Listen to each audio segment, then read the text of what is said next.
Thank you.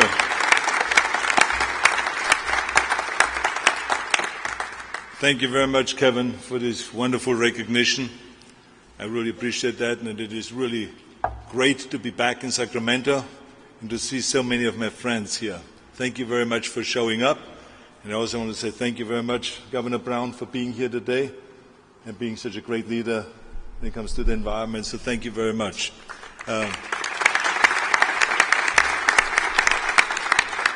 Now, I love celebrating, especially something that is that important. I mean, 10 years ago, we passed a law that I think is the most powerful environmental law, period. And I've traveled all over the world, and I've done speeches and met with environmental leaders and organizations, and they all are jealous of what we have accomplished. They all talk about doing the same thing, but so far it all has been talk, because no one has a law like that, where we make a commitment to reducing greenhouse gases by 25% by the year 2020 and 85% by the year 2050, and to increase our renewables to 33%, and if you add hydro, it is 48%.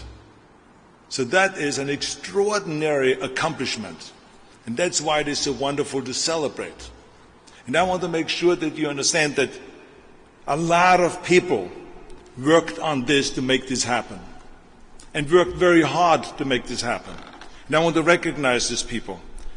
First of all, I want to just say to the chairwoman, Mary Nichols, I mean, you have done such an extraordinary job. It is one thing to pass legislation, but it is another thing to go and follow through.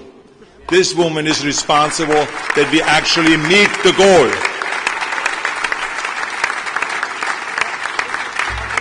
So I'm so happy that I appointed you to your position, because I knew that you were going to be a true warrior and crusader.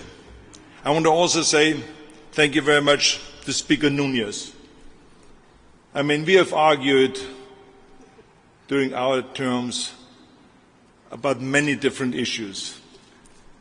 But when it came to a people's issue, there are certain issues that are in California people's issues, not political issues, but people's issues. We came together. And I saw how hard you fought and how hard you worked day and night to bring your troops, your lawmakers along, and to make them vote and to pass this bill. And so I just want to tell you that without you, we would not have done that, and there wouldn't be any law like this. So thank you so much for the extraordinary work that you have done to make AB32 pass. Thank you. I also want to say thank you to Senator Parfley. I mean, you have for decades been such an extraordinary leader in environment. Way before I ever came up here, you were writing bills after bills after bills to move the state in the right direction. So it is such an honor, first of all, to travel with you to Washington and to New York and to Europe and everywhere, and for us both to talk about the importance of having a clean environment. So I want to say thank you to you for all your hard work. Let's give her a big, big hand. Thank you. And of course, it is so important to not only have the law in place, but to protect it. So the new legislators, the new lawmakers, like Kevin De Leon, this senator here has made sure to protect AB32 at all costs. And he has fought, and I've seen him fight for it, so that it goes on and it goes on and it will live forever. Thank you very much for your great leadership, Senator Leon. And Governor Brown, I also know the work that you have done. And that goes back to the 70s, because we would not have been able to do this and bring the people of California along if they wouldn't have been educated already for decades, since the 70s, when they thought that he's saying crazy stuff, when he talked about solar energy and about wind and about geothermal and biofuels and all those things. He talked about that decades ago. So we stood on your shoulders to pass this law. So we just want you to know how much we appreciate the work that you've done then and the work that you are doing today to protect this great legislation. So let's give him a big hand.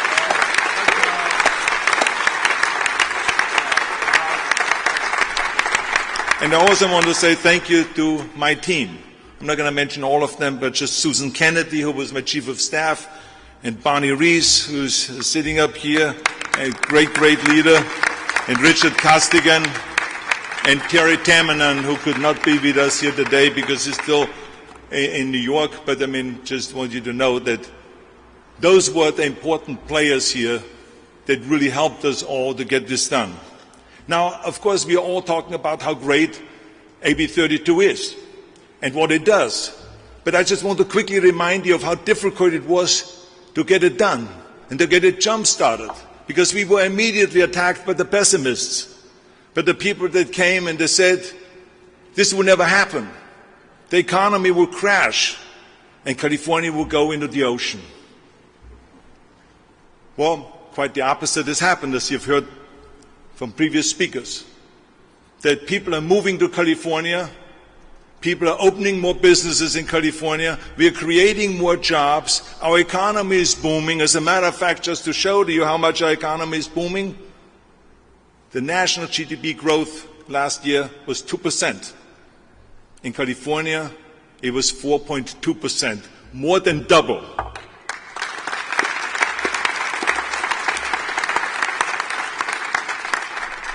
So we are a perfect example that we can protect the economy and protect the environment simultaneously. And so I hope that the rest of the world gets that message and they stop talking about this will make the economy suffer when you go green. The next obstacle was we were immediately sued by all the car manufacturers that came to us and says, you can't do that. You cannot regulate your own air. This is Washington steel. Well, we kept marching on. We paid no attention to them. But the interesting thing was that Washington all of a sudden was on their side. The federal government agreed with them and they said that greenhouse gases is not a pollutant. Think about that. How stupid must you be to say that greenhouse gases is not a pollutant?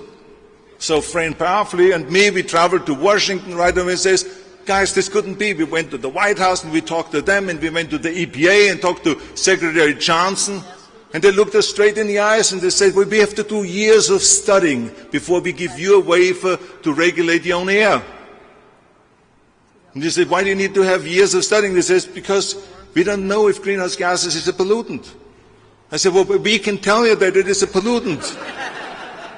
I said, you want to be strapped with your mouth to an exhaust pipe and we turn on the engine and see how long it would take you to tap out? I say it is a pollutant. So, of course, they wouldn't say that it was a pollutant, so we had to come back here and we had to sue the federal government. We won our court case in the first court, then they took it to the higher court, hoping for more luck, and then they lost there again, and then they took it to the higher court and they lost there again, and they took it all the way to the Supreme Court. And the Supreme Court finally said, yes, greenhouse gases is a pollutant. Well, duh.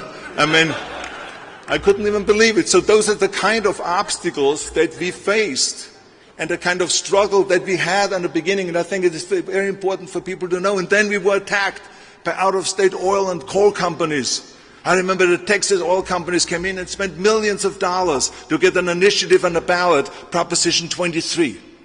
And then we all got together and we said, well, we're not going to be like Washington where they get all scared because of the oil companies. No, we fought back. We raised $31 million and we pushed back and pushed back. And we terminated them in November with 62% of the votes. And we sent those Texan oil companies back to Texas where they now have a GDP growth of only 1.8%. Those poor people back there. Now, nothing against Texans, because I love Texans, but I mean, it just shows to you, and I hope that they learn that you can protect the environment and the economy at the same time. So those are the kind of things that we faced. And so I said today to our Washington politicians that have been dragging their feet year after year, come to California and see what we have been doing here. And I know that you will get very jealous of all the things that we have accomplished here. But come here and learn. Because it is absolutely a necessity that we on a national level have the same laws as we have in California. Because California is 40% more energy efficient than the rest of the country. And if the rest of the country would be as energy efficient as we are, we could close 75% of the coal-fired power plants, which is an equivalent of taking 180 million cars off the road. So they don't have to reinvent the wheel. Just federal government, just copy us. Copy us. Come to California. Thank you very much. Thank you.